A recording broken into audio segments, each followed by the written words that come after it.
அமெரிக்காவின் பிலடெல்பியா பகுதியை கடுமையான குளிர்கால புயல் தாக்கி வருகிறது.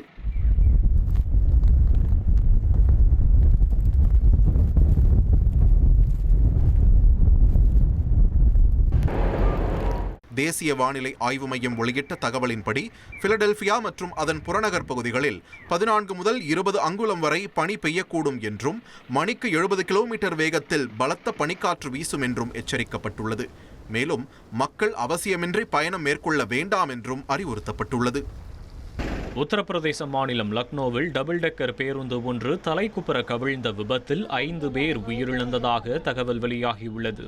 பீகாரில் உள்ள தர்பங்காவிலிருந்து பஞ்சாபில் உள்ள லூதியானாவுக்கு சென்று கொண்டிருந்த போது பூர்வாஞ்சல் விரைவு சாலையில் இந்த விபத்து நடந்துள்ளது. பேருந்து அதிவேகமாக சென்று கொண்டிருந்த நிலையில் ஓட்டுநர் தூங்கியதால் கட்டுப்பாட்டை இழந்து பேருந்து தலைக்குப்புற கவிழ்ந்து விபத்திற்குள்ளானதாக முதற்கட்ட தகவல் வெளியாகியுள்ளது. இந்த விபத்தில் 16 பேர் காயமடைந்திருப்பதாக கூறப்படுகிறது.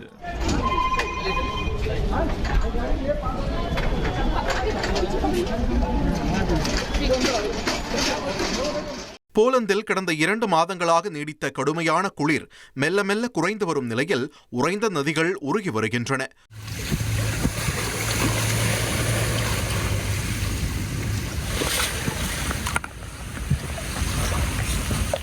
புத்தாண்டுக்கு முன்பாகவே தொடங்கிய அசாதாரண குளிரால் வெப்பநிலை -21 டிகிரி செல்சியஸ் வரை சரிந்தது.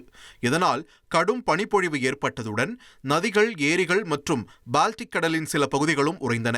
தற்போது வெப்பநிலை சில டிகிரி செல்சியஸ் அளவுக்கு உயர்ந்துள்ளதால் நீர்நிலைகளில் உறைந்த பனிக்கட்டிகள் உருகி ஒன்றோடொன்று மோதிக்கொண்டு விரைவாக நகர்கின்றன. திடீரென உருகும் பனி காரணமாக விஸ்டுலா நதியில் வெள்ள எச்சரிக்கை விடுக்கப்பட்டுள்ளது. அமெரிக்காவின் ஸ்டேட்டன் தீவு பகுதி கடும் பனிப்பொழிவால் பாதிக்கப்பட்டுள்ளது.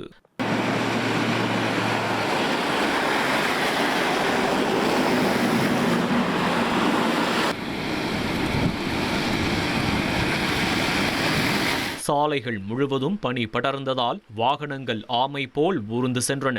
அதீத பனிப்பொழிவால் அவசர நிலை பிரகடனப்படுத்தப்பட்டது. இதைத் தொடர்ந்து மீட்பு மற்றும் பாதுகாப்பு நடவடிக்கைகள் தீவிரப்படுத்தப்பட்டுள்ளன. ஒடிசாவின் கந்தமால் மாவட்டத்தில் பாதுகாப்பு படையினர் மேற்கொண்ட நடவடிக்கையில் 2 நக்சல்கள் கொல்லப்பட்டுள்ளனர். மார்ச் 31ஆம் தேதிக்குள் இந்தியாவை நக்சல்கள் இல்லாத நாடாக மாற்றும் முயற்சியில் மத்திய அரசு ஈடுபட்டுள்ள நிலையில் அந்த பகுதியில் நக்சல்கள் மீதான நடவடிக்கை தொடர்ந்து வருகிறது. இந்த நிலையில் உயிரிழந்தவர்கள் அரசால் சன்மானம் அறிவிக்கப்பட்ட ஜாகேஷ் மற்றும் ரத்னா ஆகிய 2 நக்சல்கள் என்பது அடையாளம் காணப்பட்டுள்ள நிலையில் அவர்களிடமிருந்து AK-47 துப்பாக்கி, வெடிகுண்டுகள் உள்ளிட்ட பொருட்கள் கைப்பற்றப்பட்டுள்ளன. கேரளாவின் கோழிக்கோடு வலியங்காடி மார்க்கெட்டில் உள்ள கட்டிடம் ஒன்றின் கான்கிரீட் கூரை இடிந்து விழுந்த விபத்தில் 4 பேர் உயிரிழந்த சம்பவம் அதிர்ச்சியை ஏற்படுத்தியுள்ளது. இந்த விபத்தில் மேலும் 2 படுகாயமடைந்திருப்பதாகவும் கூறப்படுகிறது. இறந்தவர்கள் 4 பேரும் மார்க்கெட்டில் சுமை தூக்கும் தொழிலாளர்களாக பணிபுரிந்தவர்கள் என்பதும் தெரியவந்துள்ளது.